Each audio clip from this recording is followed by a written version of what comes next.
I want Rick to talk a little bit about how we cover budgeting because, boy, that doesn't sound like a very exciting topic, does it? No, budgeting. So I want to be able to not specifically tell you about budgeting, but let me tell you a story. A story. Let me tell you a story. When my son was growing up, he was able to go to Chuck E. Cheese. And we always taught him, we got to save up these tickets so we could be able to come back and we could be able to get the bigger prize.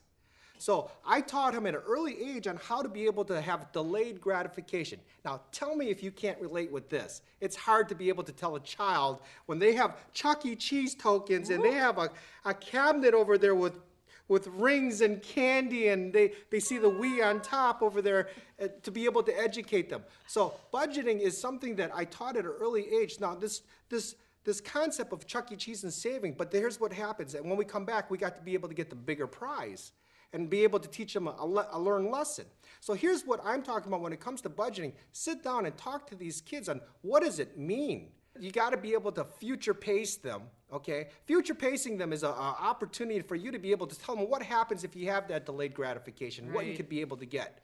Be able to budget so you could be able to, because you're the type of person that wants something bigger and better.